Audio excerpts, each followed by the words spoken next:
The Hare and the Tortoise.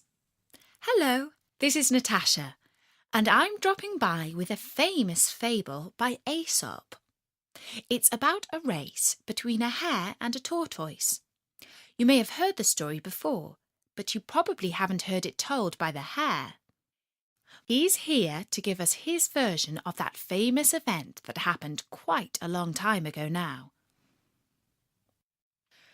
Hello, my name is Speedy, and for a good reason. I've got long legs and I can really go. You can catch me if you can, but I don't think you will. In a race, I come first, always. I never lose. Well, all right. There was that one time that I took the silver medal, but it only ever happened once. It's so unfair that people keep going on about it. I blame that Aesop. He's the one who wrote it all down. It happened in March, and that's the time of year that we hares go a bit crazy, you know. Look, I'll tell you what happened, just so you understand that it wasn't really my fault. It could have happened to anyone. Do you know that old tortoise who lives in the next field? He's so slow that the first time I saw him, I thought he was a rock. In fact, I've seen rocks that move faster than he can. His head looks like, well, a cabbage, and his feet look like Brussels sprouts. Quite frankly, he's a ridiculous creature. One day, I was leaping around the fields, and he was just watching me and nodding that cabbage-like head of his. I bounced up to him and said, "Come on, you lazy old thing. Is that all the exercise you take, just nodding all day long? I'm surprised you don't nod off to sleep." The tortoise didn't answer. His mouth was full of grass and he was chewing very slowly. Just then, the fox popped out of the hedgerow. He scratched his flea bites and said, "Don't you know that the tortoise hibernates?" "Hiber-what?" I asked. "Hibernates," said the fox again. "It means that he goes to sleep for the whole winter." "Sleeps for the whole winter?" I said. "That's incredible. He must be the laziest creature alive. In fact, it's hardly fair to say he is alive. If he was dead, it would be hard to tell the difference." It was all too easy to mock the tortoise. He couldn't even be bothered to stick up for himself. He just kept on munching so slowly. But the fox, who is a big know-it-all, replied for him, "Most likely he will be around after we're both long gone. Tortoises can live for over 100 years. 100 years? I exclaimed, just nodding, chewing, and occasionally plodding. I'd get bored out of my mind.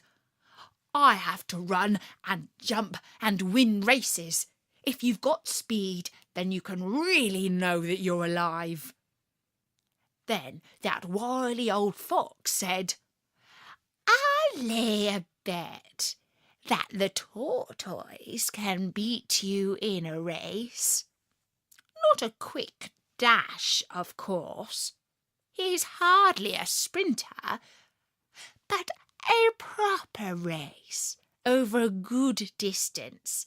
Say, up to the top of that hill and back. I don't believe you'll beat him in a race like that. "Pah!" I said. "I'll beat that old tortoise over any distance, any day, any time."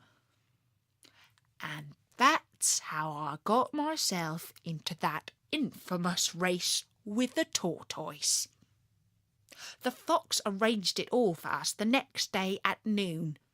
The sun was high in the sky, and the heat was scorching. It was more like summer than spring. All the local creatures came to see the fun. The crows cawed, and the cows munched like they normally do. But you could tell that something interesting was going to happen, because they were swishing their tails, and not just to keep the flies off. It was the biggest thing to happen round these parts for ages. Of course, almost everyone was backing me to win.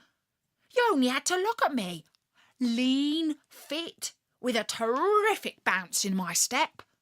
And then look at him, old cabbage head, with a great shell on his back. I was the clear favourite.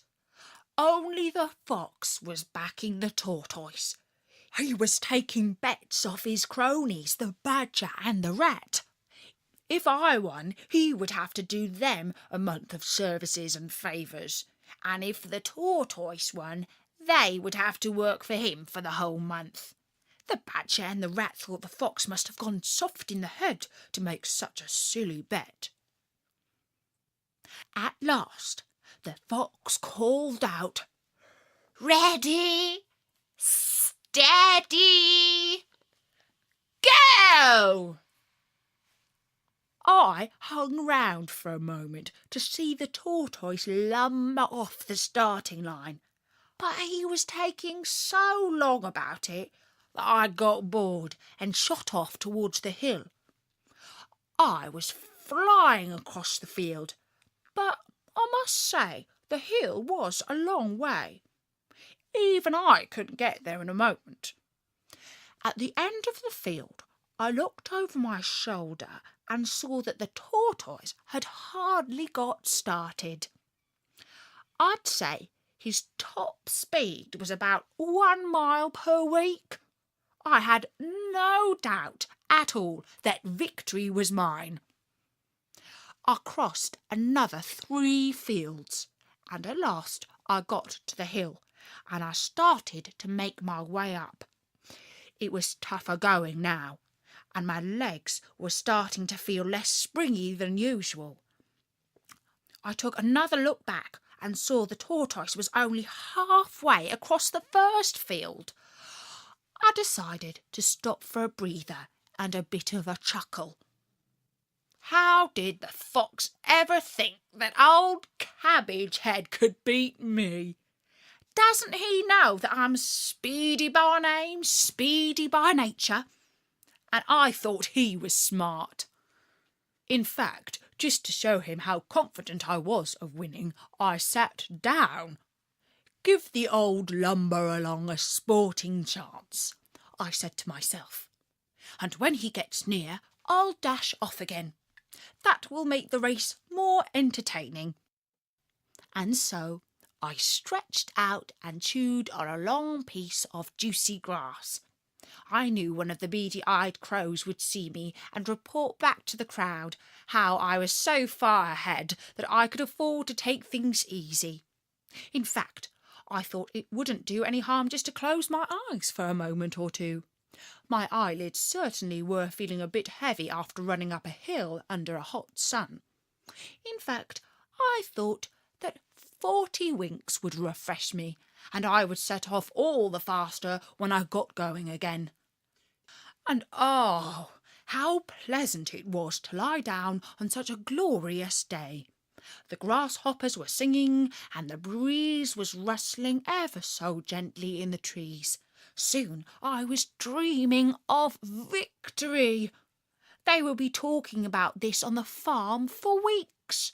But dear, dear, dear me, I must have well and truly dozed off, because When I woke up, I shivered.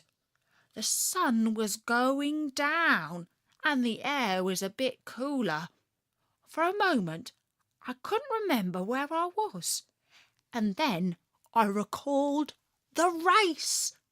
I stood up and scanned the hill below for sight of the tortoise. Perhaps he had just done the logical thing and given up and gone back home. So I started to jog up to the top of the hill and then ran gently back down again. Still no sight of my rival. It was almost dark when I got back to the farm gate and the finishing line. The cows had gone off to be milked. Only the fox, the badger and the rat were waiting for me. "Hello, guys," I said. "What's my prize?" "What's your prize?" said the badger. "Your prize is that we are working for the fox for a month." "Grrr!" said the rat, really quite angrily. "You've well and truly let us down. You might be speedy by name, but you're dead lazy by nature. Beaten by 100-year-old slow coach. It's disgusting, truly disgusting." Only the old fox had a sly grin on his face. "Thank you, Hare," he said. "You've proved me right, as I usually am. The tortoise plodded in home just over an hour ago. It only goes to show that slow and steady always wins the race." And so, now you know all about the one and only time that I came less than first in a race. Of course, you shouldn't go supposing that the tortoise is faster than me. It was just a one-off kind of disaster. I mean, oversleeping like that. It could have happened to anyone. I'm still the fastest creature on the farm, and don't let anyone tell you different. Well, I must dash. No time to hang around chatting like this. Catch you later. And that was the story of the hare and the tortoise, as told by the hare. And don't forget, there are loads more stories on storynori.com. So until next time, from me, Natasha, bye-bye!